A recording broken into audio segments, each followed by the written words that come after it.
Sa mapanglaw na gubat kung saan tahimik, madilim at masukal, ay may lalaking nakagapo sa puno na nagangalang Florante. Panginoon ko! Bakit mo ito hinayaang mangyari? Hinayaang mong pagtaksilan ni Adolfo si Haring Linceo at pinatay ang aking ama. Siguro, ito na ang aking katapusan. Sa kabilang banda, si Florante ay hindi nag-iisa dahil may palaboy-laboy na Moro sa gubat at Aladin ang kaniyang pangalan. O tadhana! Hay lupit mo! Kinuha mo aking minamahal! Kinuha mo si Florida! Paalam, Kari ang Albania. Paalam, minamahal kong Laura. Saan nangagaling ang busis na iyon?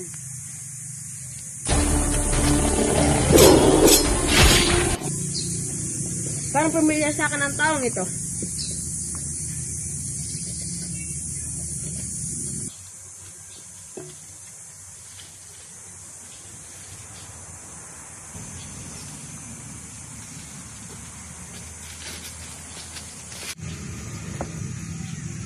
Sino ka? Anong ginagawa mo dito? Huwag kang matakot, ako ang sumagip sa'yo. Ngunit hindi mo ba napapansin na tayo ay magkaaway? Isang Moro. Hangal ka! Ginagdagdagan mo lang ang iyong pasakit. Kung gayon, salamat. Maaari ko bang malaman kung ba't ka napadpa dito? Halina't hayaan mo ako magsalitin sa iyo. Ako si Florante, anak ni Duque Briseo ng Albania at ni Prinsesa Floresca ng Cortona. Tulong! Tulong! Tulungan niyo kami! Tulong! Niyamang pisang ko! Sakit man sa kalooban ni Prinsesa Floresca na malayo sa kanya ang anak na si Florante. Pero wala siyang magagawa dahil ito ang sabi ng kanyang asawa. Bakit kailangan niya pang umalis? Kasi mas maganda doon magturo sa Atenas. Pag di siya nag-aral, anong magiging kinabukasan niya? Sino mag-aalaga sa kanya? Sino mag-aalaga sa anak ko? Huwag kang mag-alala. Alagaan siya doon ng guro niya. Florante, maligayang pagdating. Ako pala si Antinor, ang magiging guro mo. Maraming salamat, Guro. Huwag kang mag-alala, Florante. Magugustuhan mo rin dito sa Atenas. Alam niyo ba? Ang galing-galing talaga ni Florante.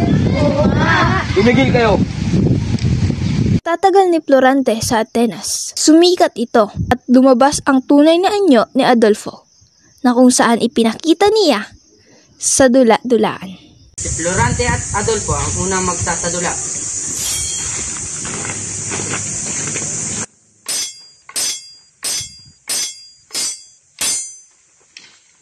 Tigil nyo na yan!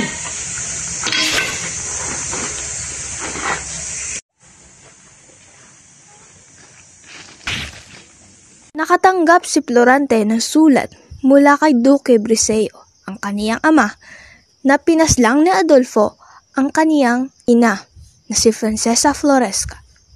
At nakalagay dito na nais siyang pauwiin.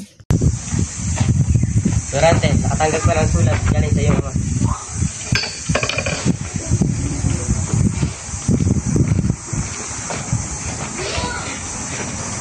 Adolfo! Bakit mo pinatay ang aking ina? Florante! Gumising ka! 3 araw ko nang walang malay.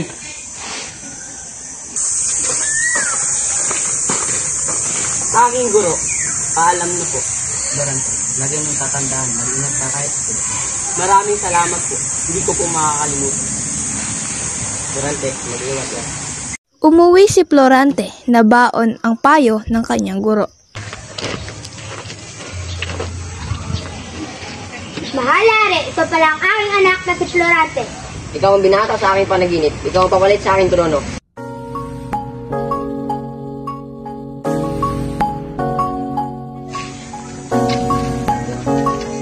Mahal na hari, pwede ko bang malaman kung ano pangalan ng bilibining iyon? Kaya ang anak ko na si Laura. Naiwan mo na kita at mag-usap kami ng iyong ama. Sa unang pagkikita ni Florante at Laura, agad na nabighani si Florante kay Laura. Magandang umaga, Binibini. Kanina pa kita pinagmamasdan. Magandang umaga din sa'yo, Florante. Lagi kang kinukwento sa akin ng aking ama. Gusto pa kitang makilala. Gayon din, ngunit ilang araw na lang kaya alis ka na. Oo nga, halina't magsisimulaan ang piging. Pagkatapos ng 3 gabing pigi.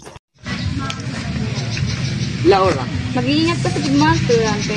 pangako, babalik ako. Magandang gabi, Florante. Maganda ka na para bukas. Maraming salamat po sa iyong paalala.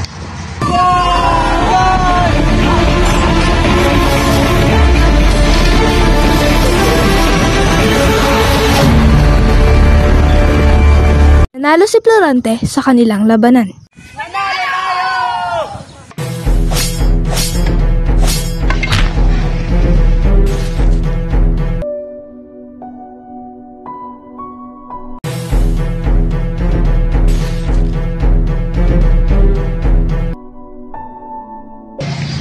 At ngayon, Florante, ako naman ang magsusalaysay. Ako nga pala si Aladdin, ang anak ni Sultan Aliadab. Ang mas masahol pa doon, inagaw ng aking ama ang aking kasintahan na si Florida. Natay ni Florida si Adolfo gamit ang palaso.